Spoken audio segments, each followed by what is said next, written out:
Assalamualaikum warahmatullahi wabarakatuh.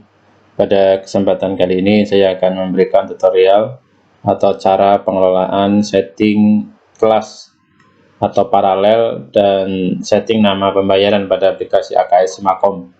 Untuk mengatur hal tersebut, kita login melalui login level admin.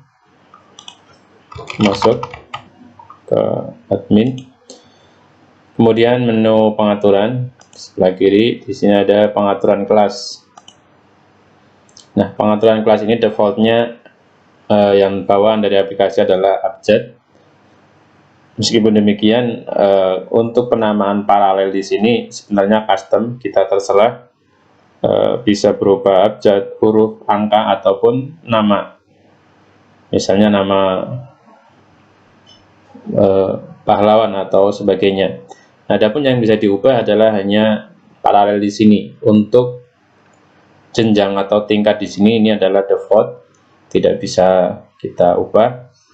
Nah, adapun untuk pengisian paralel itu tidak perlu satu persatu tiap tingkat atau tiap jenjang. Jadi ini paralel ini nanti akan digunakan juga untuk jenjang kelas 7, kelas 8, kelas 9 misalnya. Misalnya ada kelas 7A, 7B, 7C, dan juga ada 8A, 8B, 8C. Maka di sini hanya diisikan atau hanya perlu dimasukkan satu saja A. Karena nanti akan dikolaborasikan antara kelas atau tingkat dengan paralel di sini.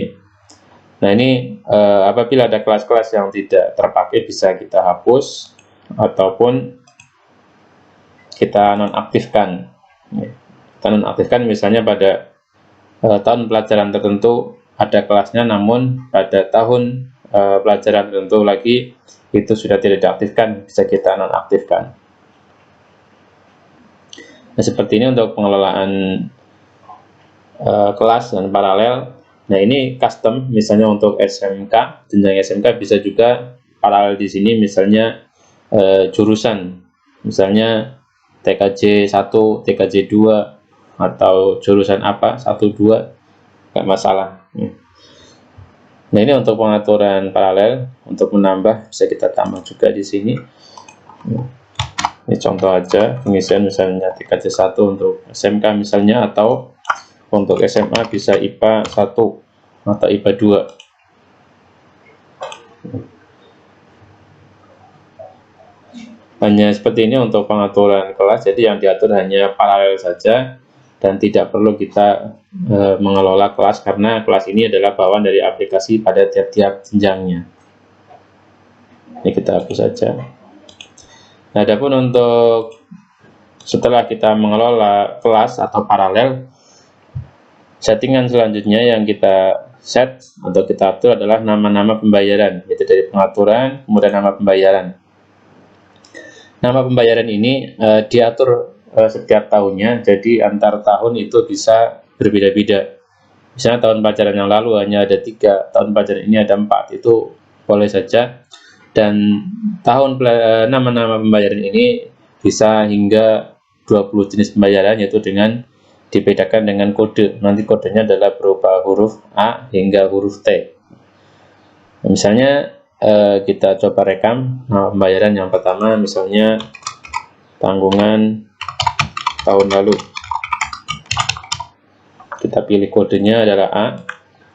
Nah, sifat pembayarannya ini kita pilih juga apakah dia bulanan atau tahunan atau bertahap. Nah, ini yang membedakan nanti ada pada uraian kwitansi yang tercetak. Misalnya SPP nanti bulanan, maka yang tercetak adalah misalnya pembayaran SPP bulan Juli, Agustus, dan seterusnya. Tapi kalau kita setting bahwa jenis tanggungan ini adalah sifatnya tahunan atau bertahap, itu nanti di kwitansi bisa berbunyi tahap ke. Karena ini tahun lalu, ini kita atur sebagai tahunan saja. Nah, untuk di sini ada checklisan jangan blok bila melebihi pembayaran tanggungan. Ini artinya apabila kita menghendaki untuk pembayaran tertentu, apabila pembayaran tersebut melebihi tanggungan ini agar tidak diblok, maka ini centang. Tapi secara umum sistem yang bawaan dari aplikasi ini adalah bahwa apabila pembayaran melebihi tanggungan, atau kekurangan, maka sistem akan melakukan blok sehingga tidak bisa tersimpan. Kita coba simpan di sini. Nah, ini untuk menambah nama pembayaran, kita bisa tambah lagi hingga huruf T. Dan meskipun demikian, apabila jenisnya banyak dan tahun lalu sudah pernah kita rekam, jenis-jenisnya bisa kita kopikan juga dari tahun lalu.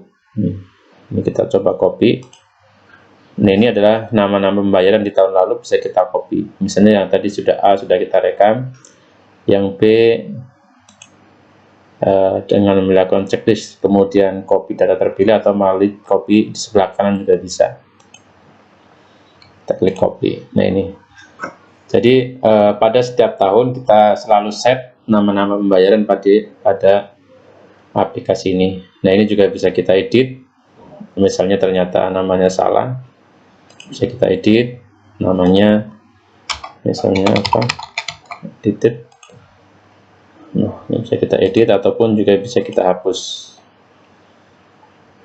Tapi yang perlu diperhatikan bahwa dalam penamaan ini adalah di awal tahun. Sebaiknya di awal tahun, dalam arti apabila sudah ada transaksi yang menggunakan kode yang sudah kita rekam, jangan sampai kita menghapus atau merubah kode jenis pembayaran ini, karena nanti akan bisa mengacaukan report atau laporan.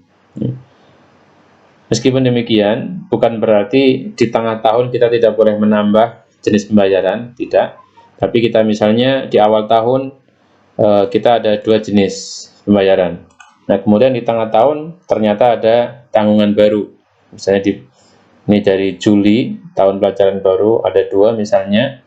Kemudian di tengah tahun di Januari ternyata ada tanggungan buku misalnya. Kita bisa tambahkan tanggungan buku misalnya, meskipun ini terjadi di pertengahan tahun.